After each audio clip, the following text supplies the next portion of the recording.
Hey everyone, grab your controllers. It's time to discuss modern gaming BS.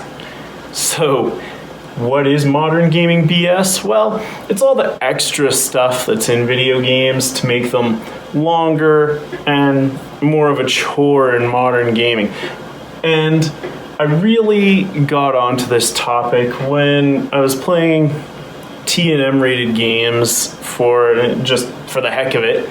I was playing a whole bunch of them, and one of the games I was playing was Perfect Dark, which Perfect Dark is an N64 game, alright? I'm playing the Xbox remaster, but it's a 20-year-old game. A couple of these games are like Skyrim and Diablo 3. They're getting to be a decade old almost, but Perfect Dark is way older than the rest.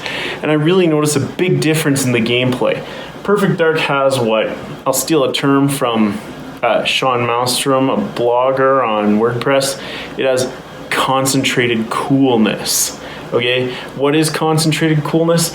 Well, in my mind, it's when a game has just a lot going on and doesn't stop to spend time on the extra stuff.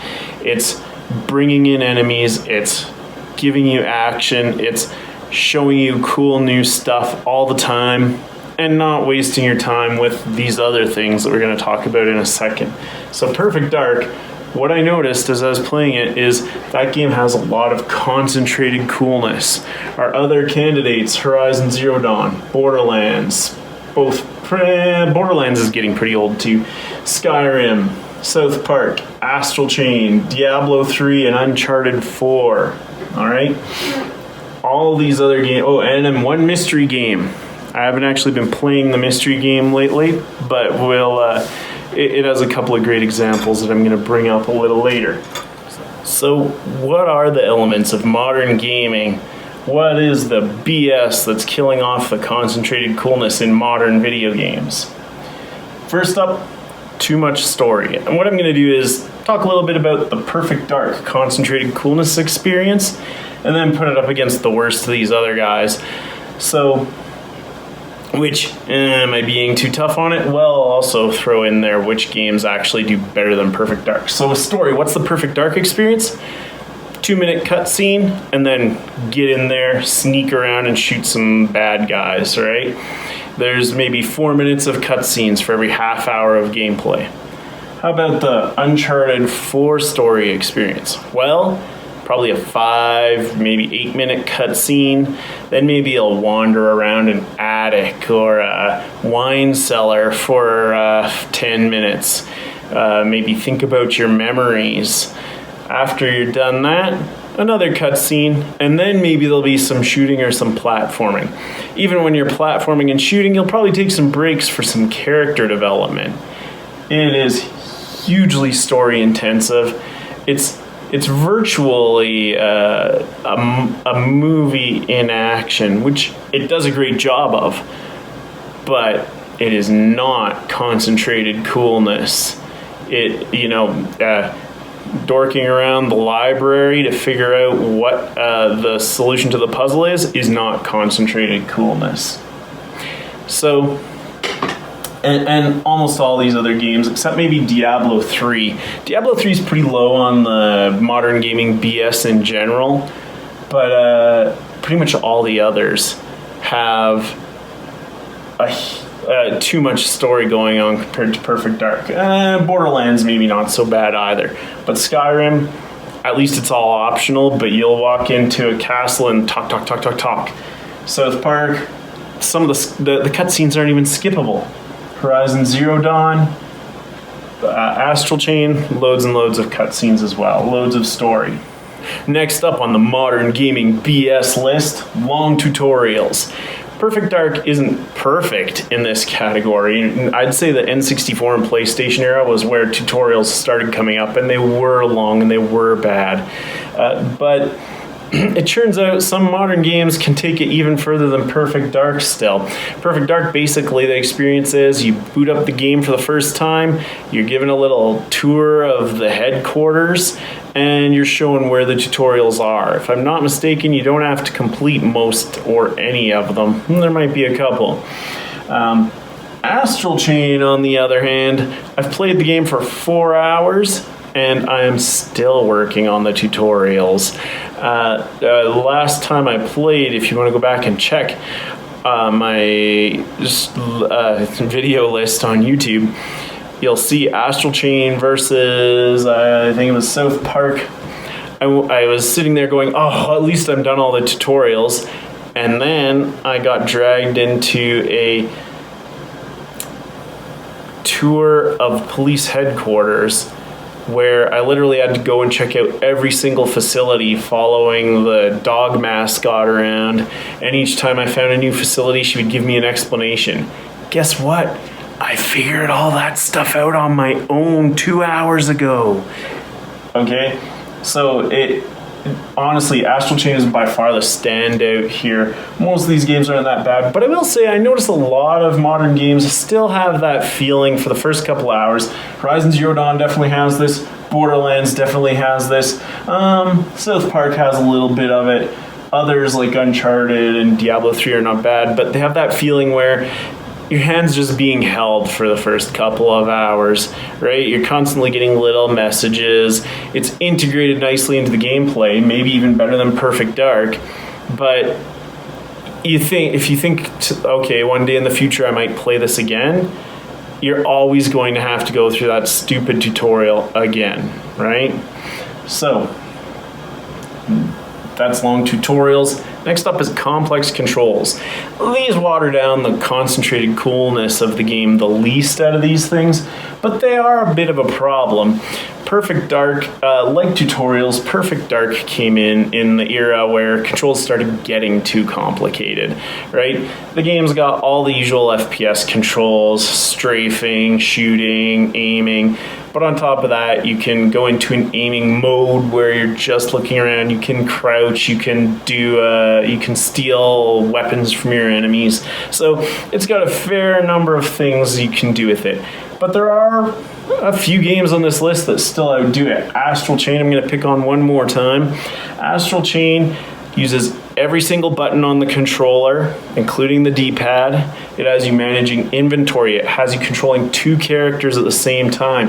It has you switching back and forth between the characters to do combo moves. It has perfect timing moves. The game feels like it's got everything in the kitchen sink. It feels like someone was sitting in a room saying, what other features can we add to this? I'm sure that a lot of hardcore gamers actually love Astral Chain for this reason. It's got depth. I find that some of the features in there feel like they're tacked on and weren't required. And it does water down the concentrated coolness a little bit, because anytime you come back to the game, you've got to remember, what am I doing? Right? I've played the game 2 or 3 times recently, and each time I was starting almost at square one. So that's complex controls. The next thing on the list of modern gaming BS, massive menus. So I actually, one last thing about complicated controls. Sorry, I was saying Astral Chain is bad, but I would also say Horizon Zero Dawn, Borderlands, and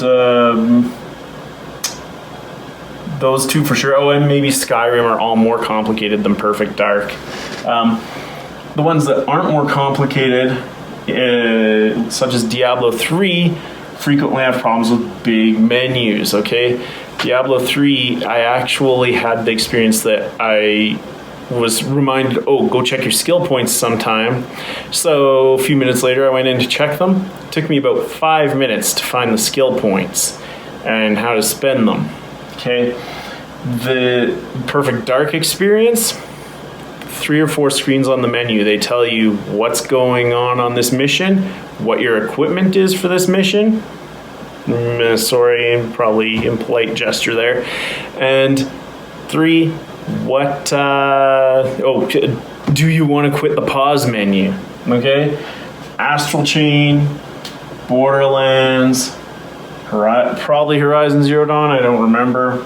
Skyrim for sure, South Park, huge menus, a lot of work to navigate, and a lot of this is feeding into the last thing. You know, the menus aren't the worst thing to happen.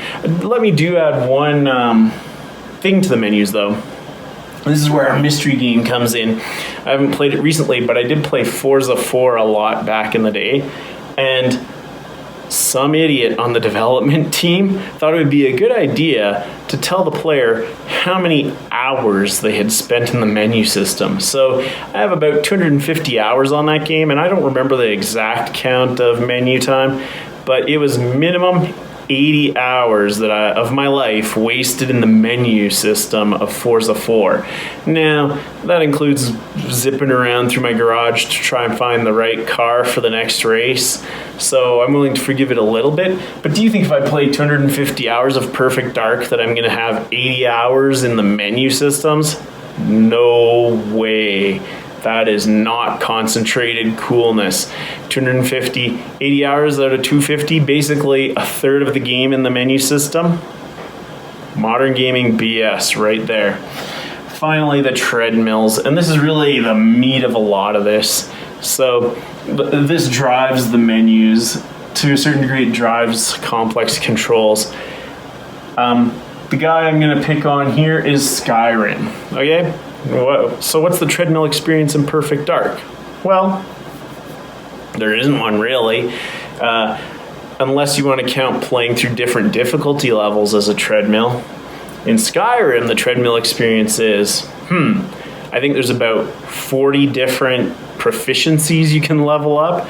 Are you going to be a lock picker? Are you going to be a pickpocketer? Are you going to be a persuader? Are you going to be a magician? Are you going to be good at axes? Are you going to be a good blacksmith? Are you going to be a troubadour? There are 40 different, I'm making the number up. There are a whole bunch of different items that you can level up for proficiency alone. Then you've also got to deal with all the side quests. You've got to deal with all of the killing dragons and getting special skills from those guys. You've got the skill tree. You could spend a couple hours just looking at the skill tree and figuring out, what am I going to do? What kind of character do I want this one to be, right? It's probably a lot of nerdy fun for a lot of people. I kind of enjoy it. But is it concentrated coolness? No way.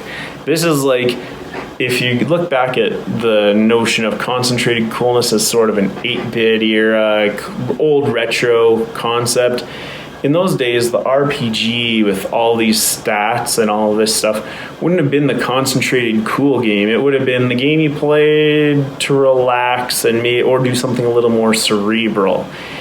Dragon Quest and Final Fantasy were not concentrated cool games. And what's really scary is in Skyrim, they actually use it okay. Right? You're kind of customizing your character and getting that feeling of growth that you expect from an RPG. But it's leaking into every other game too, right? Uncharted, okay, not a problem. Diablo 3, yes, lots. Astral Chain, there isn't a lot of treadmills in there, but it does grade you on, hey, did you find all the crap in this level or not, right? Collecting. There's a bit of collecting treadmill in Uncharted as well. South Park, loads of treadmills. There's a social media treadmill even. Skyrim, we talked about. Borderlands, plenty of treadmills there from what I've seen. Horizon Zero Dawn, I'll be shocked if there aren't a load of treadmills in there because it's another open world game. You need them to make the world feel like it's full of stuff and to keep the player playing. But probably the funniest one more visit to Forza 4. It's a racing game. It's linear. If you're playing campaign, you're experiencing the exact same thing as everyone else other than you picked a different car. You customized it a little differently. They have a player level in there, but even more importantly, they have affinity levels for every single car manufacturer. So as you get better at racing in Fords, they give you free stuff. It feels kind of cool, but it is also really just there to stretch that game experience out, right? If they just let you have free upgrades on every manufacturer right from the start, you wouldn't take nearly as long to fill your garage up with the 300 cars or whatever you're interested in collecting. And it's used that way in all these games, right? Skyrim makes the best use of it, but let's not lie here. They could cut the time it takes in half, and maybe the game would be more concentrated, more fun. And definitely some of these games, the worst are free-to-play games, which use this treadmill effect to just, it's literally bore the player until they give in and pay money, right? That's the worst example of all. But I didn't want to focus too much on free-to-play here because this is really about old-school hardcore gaming, right? A couple of other little things. This is really it. That's modern Gaming BS. I did want to mention quick time events. In a lot of ways, Uncharted 4 feels like one huge quick time event. You're swimming and pressing buttons when you're told to, and it feels very movie-like, but you're not building any sort of a gaming skill like you would in Quake, Mega Man, Super Mario Brothers. But there wasn't a really good example of quick time events in here, and I don't think they water the games down that much. They're more a symptom of having too much story and needing to distract the player from the fact that he or she hasn't done anything for 20 minutes. And microtransactions, of course, are one of the worst modern gaming BS things going on right now. But again, well, these transactions and trying to get the player to pay, like I said, with free-to-play games, that kind of leads back into modern gaming BS a bit too. They're used to, when it's used to slow you down and create a pay-to-win scenario, it's a big issue for the game's concentrated coolness. And it can be even when it's just for basic content, right? I don't feel like I'm getting quite the same cool experience as someone who's actually paid for some fun characters or costumes in a game like Fortnite or whatever, right? So these two are in the mix too, but definitely this is the stuff that kind of slows modern gaming down and makes me think, maybe I'll spend my time on Perfect Dark, even though it's 20 years old. I never played it the first time, instead of going back to these other games and getting mired in modern gaming BS. Thanks for watching.